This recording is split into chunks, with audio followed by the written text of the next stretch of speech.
Naruto Shippuden का episode है 243 start करते हैं। तो 243 में हमें दिखाया जाता है नारुतो, और नारुतो के साथ में बाकी टीम अप यहाँ पर एक स्पेसिफिक आइलैंड पे पहुंच जाते हैं जिसको कछुआ आइलैंड बोलते हैं।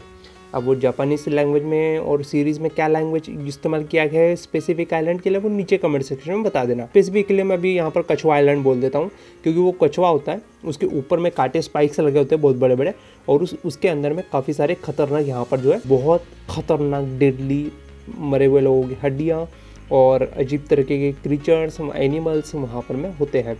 तो वहाँ पर में बहुत बड़ा एक जायंट, क्या बोलते हैं उसको, स्क्विड ना, तो वहाँ पर एक जायंट 7 टेल वाला स्क्विड आ जाता है। तो 7 टेल का जो स्क्विड होता है वो यहाँ पर में नारुतो उसके टेल काउंट कर रहा होता है कि ये है ऑक्टोपस, वो उसको ऑक्टोपस समझ लेता है। बट यहाँ पर शिप पे जो है वो जायंट स्क्विड अटैक कर देता है। तो उसके ऊपर में यहाँ पर दूसरी तरफ से अटैक करने के लिए आ जाता है 8 टेल चिंचुरिकी किलर बी, और किलर बी आके उस 7 टेल जायंट स्क्विड को डिफेक्ट कर देता है।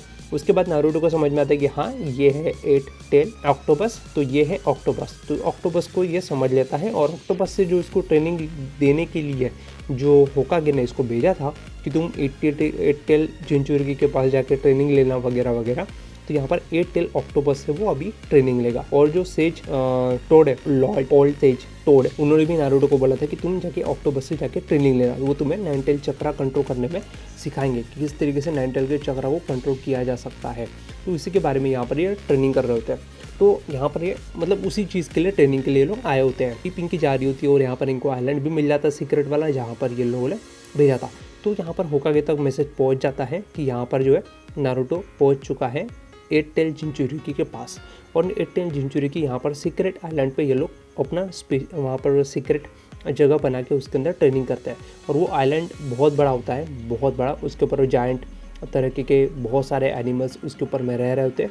और वो फ्लोटिंग आइलैंड होता है जो कहीं पे भी जा सकता है, कहीं पे भी फ्लोट कर सकता है, किसी भी जगह पे अपनी डायरेक्शन चेंज कर सकता है ताकि एनिमीज़ को उसकी रियल एक्चुअल लोकेशन पता ना चल सके। इसलिए वो हमेशा इधर से उधर मूव होता रहता है और अपने आसपास काफ़ी सारे पेड़ पौधे और एनवायरनमेंट और एक तरीके का खास तरीके का चक्रा, ऐसा बोल सकते हो कि डोम बना के रखता है ताकि कोई उसकी चक्रा को सेंस ना कर पाए। और वहाँ पर में जो भी लोग हैं उस आइलैंड पे जो भी लोग होंगे उनका वो चक्रा कैप्चर ना हो पाए, सेंस ना हो पाए, ऐसे यहाँ पर में सिक्योर करके रखा जाता है। तो वो जो 7 टेल का जो स्क्विड है वो यहाँ पर आता है, हमला करता है, और यहाँ पर में किलर भी उसको एक मुक्का मार के 7 स्क्विड को हरा देते हैं।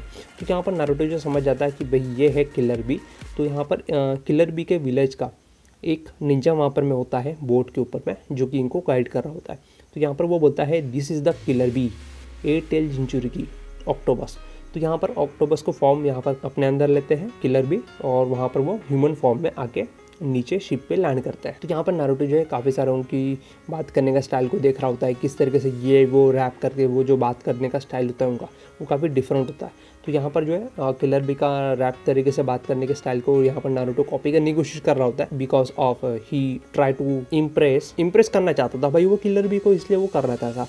तो यहाँ पर आगे हमने देखा जाता है कि किलर भी जो है नारुतो को ज़्यादा सीरियसली लेते नहीं है, बिकॉज ऑफ वो कोनोहा विलेज का है, एंड कोनोहा विलेज और इन विलेज वालों का आपस में बनती नहीं है। तो ये सब का जो लफड़ा है वो लफड़ा बहुत लंबा है, तो उसके बारे में बात नहीं करेंगे, सीधा मुद्दे पे आते हैं। तो किलर भी का एक फ्रेंड होता है जो कि उस कछुआ प्लानट पे होता है बेसिकली।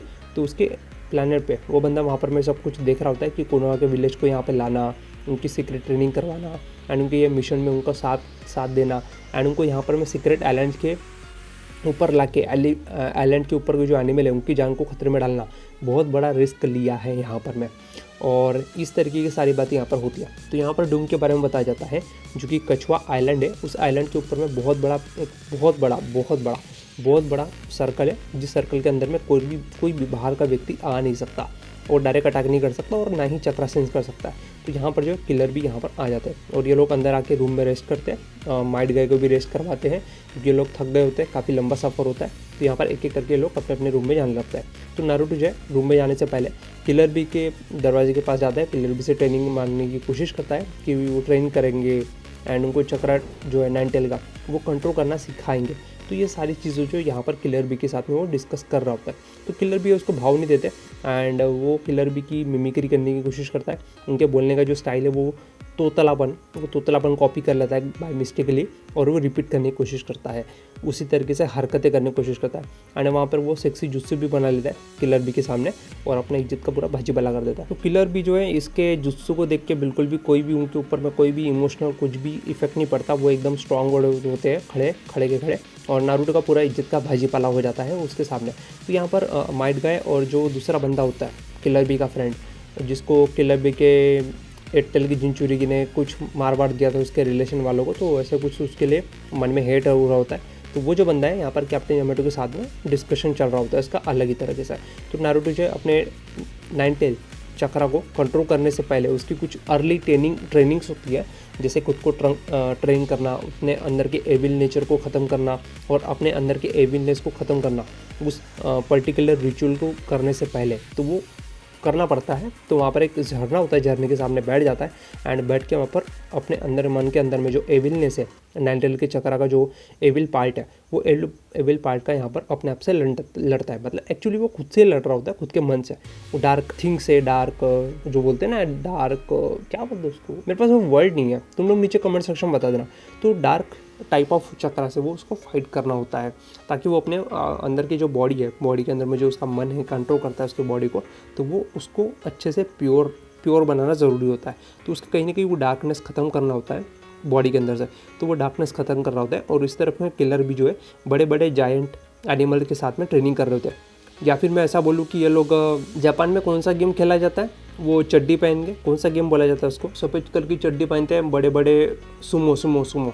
तो यहाँ पर जो है किलर भी सुमो खेल रहे होते हैं इन बड़े बड़े एनिमल्स के साथ। तो यहाँ पर नारुतो जो शैडो क्लोन बना लेता है और वो जो दूसरा वाला क्लोन है एविल क्लोन, वो भी शैडो क्लोन बना लेता है और दोनों जो है आपस में यहाँ पर फाइट करना स्टार्ट कर देता है। तो दोनों एक दूसरे को बहुत मुक्का मारते हैं, रासिंगन बनाते हैं, सारा का सारा चक्रा रिड्यूस कर देते हैं। तो ये जो एपिसोड है 243 यहाँ पर एंड होता है और इसके अंदर में यही सब दिखाया गया है। और 242 मैं कल एक्सप्लेन कर दूंगा। तो 242 के अंदर में नारुतो क्या अपने आप को डिफीट कर पाएगा नहीं कर पाएगा एंड वो इस ट्रेनिंग को सक्सेसफुली करेगा नहीं करेगा, उसके बारे में मैं बताऊंगा।